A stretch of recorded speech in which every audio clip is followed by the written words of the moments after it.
So I saw this on Twitter. Pinkpantheress reveals she doesn't listen to albums and New Kids Take Over interview. That's why when it came to my own album, I was like, do people care about the track listing? I made a whole separate video on kind of the importance of album cohesion and track listing. I'll link it below. But I kind of wanted to talk about today, like, do you still listen to albums or are you more of a songs person? Because I have friends who very much, like, they're just going to listen to top 40 songs that they like and occasionally they'll check out an album. And I have friends who kind of like live and die by albums for the most part, but they also have some songs that they're interested in. And so also if you want to leave like your age or like the generation that you are, I think that kind of helps, because I think that older people tend to like listen to full bodies of work more now than people like my age. I'm 23 for reference. And so, I mean, for me, I definitely am still an albums person. There's so many albums that I love and talk about every single week, from a Mariah Carey Butterfly, a Janet Jackson Velvet Rope, to a Taylor Swift 1989 or Folklore. I really quite enjoyed Ariana's new album, Eternal Sunshine. So for me, I am more into albums. If I find an artist that I like and I like a few songs, then a lot of times I'm like, okay, well, let me listen to an album. If I find myself liking a few songs off of that album already, or if I just like some stuff that I've already heard of them. And so for me, whenever I'm listening to albums, what I do is I just go and see what are the artist's most popular albums, and then I kind of start from there most of the time. Or I just ask my friends, like, what albums would you recommend that I listen to? And I just kind of look and find whatever the general consensus is in general by like fan bases and stuff as well at times too, because for every artist you shouldn't start at the beginning of their discography. Some people didn't really start cooking until they got a few albums in. Janet Jackson is a perfect example of this. Her first two albums, she wasn't really that creatively involved, and then in Control, that's when she started getting, you know, more involved with it and stuff. And so from then on, that's when I started listening to her. I went back, listened to the first two albums. They weren't very good in my opinion, and you know, we kind of just don't really acknowledge those.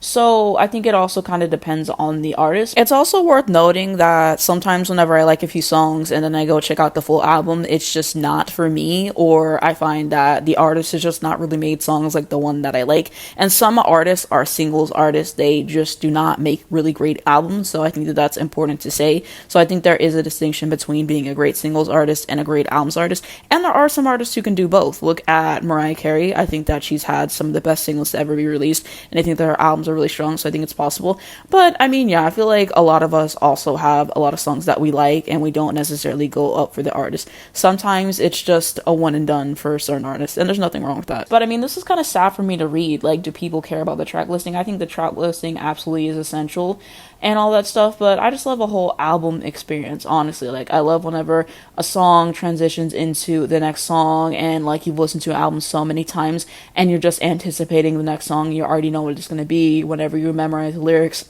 seeing that album cover, seeing the lyrics, talking to people about the album, how an album can make you feel. Like, I think there's so many layers in an album, and like a Janet Jackson Velvet Rope, that blew my mind the first time that I heard it. And so I think an album experience is really special. You know, I'm very much one for albums, and I think that there's also something about album length, which I made another video on, I'll link below. And there's albums that I've enjoyed that have been like 45 minutes. There's albums I've enjoyed that have been closer to an hour and a half, 2 hours. So it really just depends, but I would really love to know, are you still into albums at this point? Are you not? Does it depend on the artist for you? Because it's kind of just interesting to see where people lie and stuff as well. Some people, they kind of started off more as like ones who are going to listen to albums, and now they only really care about select songs, like, oh, I really like that song, and they'll listen to that song on repeat. And then, you know, some people started more so with songs and then they got into albums. I think when I was younger, I kind of focused more on like, oh, I really like the song. And then as I got older, I actually started getting into artists and listening to a full discography and kind of appreciating that.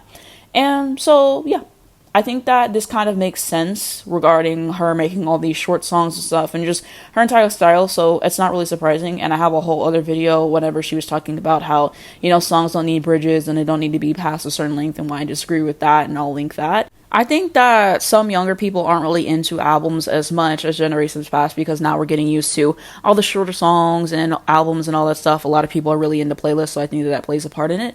But I mean, once we found an artist we really like rolling, I mean, look at Oliviarodrigo's continued success and the streams on Sour, and just how well that she did with the streams on that album. Guts also had success. Billie Eilish is super successful in regards to that. Another recent album that came out that people have really got behind is charlixcx's Brat album. I think that the marketing for it was definitely brilliant, and that shade of green that she chose, the Girls So Confusing version with Lord, and then I think that the album is really good. I'll do a review of it soon on my main channel, Anastasia25, but it's definitely been an album of the summer. It's been highly rated this year, and there's been a lot of talk about it. So younger artists are still putting out albums that people really enjoy. I think it just depends on who you ask and stuff as well. For me, making consistent and cohesive albums I think are really important. I can't consider you one of my favorite all-time artists if I feel like you don't have at least like 5 classic albums or somewhere around there. Like, you have to have a pretty consistent discography for you to say like you're one of my favorites all time. Some people, it doesn't really matter. It's about the talent, it's about certain songs, and I think that this is an interesting conversation to have. So let me know what you guys think down below in the comments. Are you an albums person? Are you a songs person? And let's kind of have that conversation. But I thought this was really fun to talk about. If you enjoyed this video, you can like it, subscribe to the channel for more. I have music kind of conversations every day. Hit the bell to get notified when I post new videos. And I have my main channel, which I have my Megan album reaction linked. And then I'm also going to have all my social media as well if you would like to follow me. And Free Palestine, this is something you must educate ourselves on. But thank you so much for watching, and I'll see you in my next one.